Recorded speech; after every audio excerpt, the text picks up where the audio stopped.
Hi, this is my home MMA workout for complete beginners. So you're thinking about going to MMA class, but you want to build up a base of fitness and a few basic techniques before you go, which is fair enough. Start your workout nice and slow. Try and look up the correct techniques for punching. So boxing, self-defense as well. I think that's the most efficient and effective way to learn self-defense. Get your punches right. That's a good base for any style of MMA. You can't get away with not being able to box. So ideally, you want to be shadow boxing, moving around on your toes, jab, cross, hook, cross, different variations of that combination, jab, jab, cross. And if you're not comfortable with that, just stand there, and then I would practice having your guard, standard guards, kind of right angles here. When you're kind of just away from touching distance from your opponent, you don't want your guard too high up here, because it's too hard to punch from there, generally speaking. Thais might have a higher stance like that, but they won't bend their arms that much, because the more bent they are, the slower your punches tend to be. If they're a bit straighter, you can flick them out. If they're back here, hands got a further way to go. So generally speaking, you want right angles, and you're at distance, not rather in the pocket. You're not toe to toe. So have your hands at right angles, and then if you're not comfortable with shadow boxing, just go jab, cross, hook, cross. Ideally look up the technique for those as well. So jab, straight punch, pivoting on your front foot or even your back foot and Thai. Cross, turn your pinky up at the end normally. Hook, cross. So just do that 10 times. And try and get a bit faster each time you go. And the last 5 I would do flick, flick, flick. And then try and get a bit more power on the last one. Flick, flick, flick. Boom. So you're basically setting up for the big punch at the end. Keep them straighter as well, because you want them quick to set up. The big overhand right, bring your elbow up a bit more, bring your head off centre line a little bit. And then, I know not a lot of boxers do this, but a lot of MMA fighters do now. Try and do this fight from the other stance. So this time my right foot's in front, so I'm going to jab with my right, cross with my left, hook with my right, and then cross with my left. Do exactly the same again, 10 times. Jab, cross, hook, cross. And then flick, flick, flick, flick. Just do them nice and quick, first 5. And then after that, try and get the last punch as a bigger punch, a bit more powerful. And then what I do, flexibility is another thing you can't get away with not having. Jiu-jitsu, kickboxing, everything. If you've got room, I do some leg swings, sideways and forwards and backwards. I don't really have room here, but the idea is to flick your leg up back and forth like a pendulum. So what I do instead is just practice my front kick. It's good for your balance, good for your core, especially with a weighted vest on. Good for your flexibility and technique. So just lift your leg up as you lean back and flick your leg up. Let's go back a bit.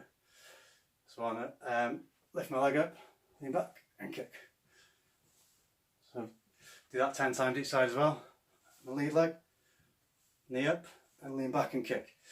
If you want to lean back further without falling over, your back foot, you can't really see here, sorry, but plant your back foot so it points backwards or to the side more, and then you can lean back more. My foot's both feet are pointing forward. It's a bit more difficult to lean back. Front kicks, next thing. Again, if you've got room, which I haven't really. Side kicks. So this time, just off to the side. Try and hold it there if you can. It's a bit better for your balance and your core.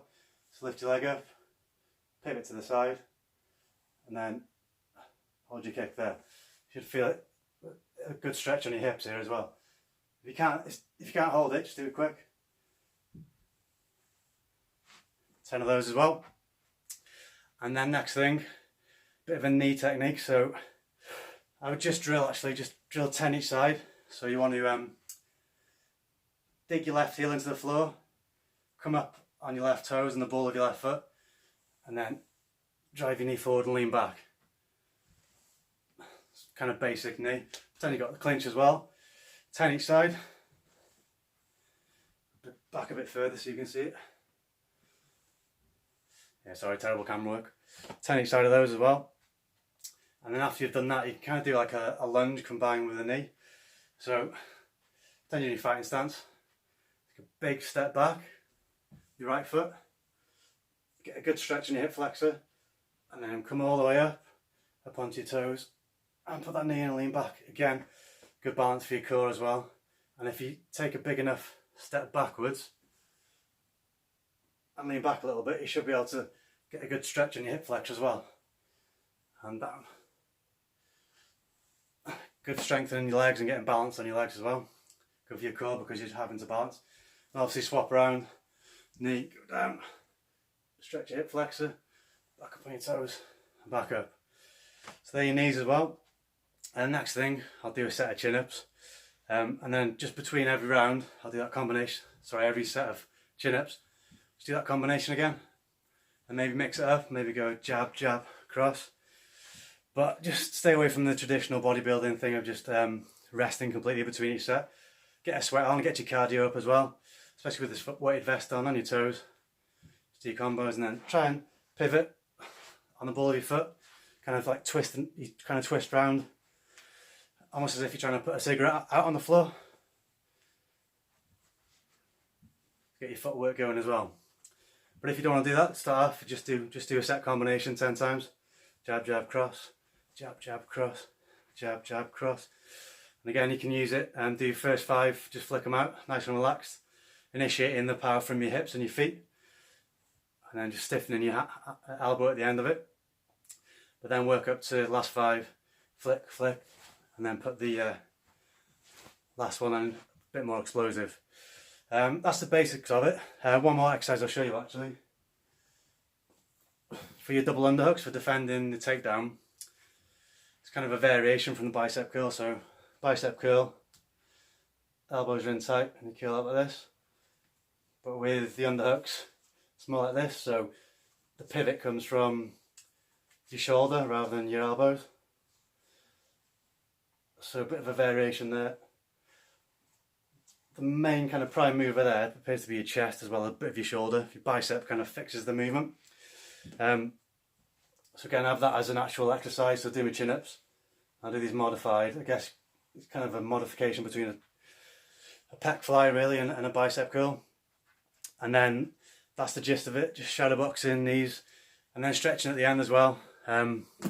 Leg swings are the best one because dynamic flexibility. Training builds dynamic flexibility, whereas static will build static flexibility. It's very specific. Body adapts to the specific demand you put on it. So just keep moving between sets. I would suggest a chin-up bar and definitely some strength bands as well. This is good as well. This weighted vest. The only other thing I would think of doing is some bridges. Explosive hips are really important in MMA as well. Look like an idiot here, but basically you want to bring your feet up towards line your back, sorry. I'll show you here. So you want to lie on your back. Bring your feet as close to your bum as you can. And then bring your head towards one side. And then bring your hips up as high as you can. And then reach over. Do it one way, twist the other side. And then reach over.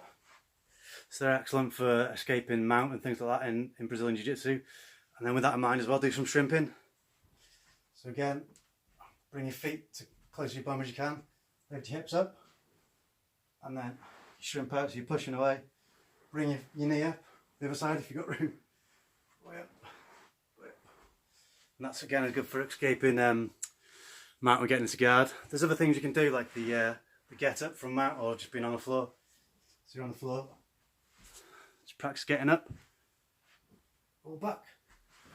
That's a really good technique for getting up off the floor. Build that base of fitness, muscular endurance, and a couple of techniques. Bridging's a massive one.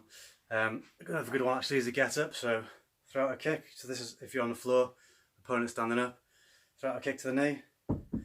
Place your hand down. Bring your feet in again. Hips up as high as you can. And then step back. Show you one more time. That's a really good basic technique to know. You can do it if you're in butterfly guard or something like that and you don't want to try a sweep.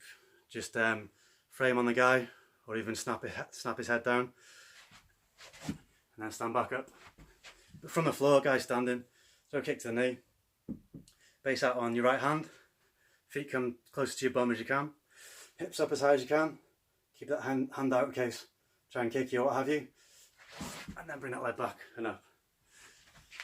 If someone does try and throw a round ass at your head, just be willing to move that hand back down, but you should have your distance. You want to keep them directly in front of you so they can't come around and kick you in the head.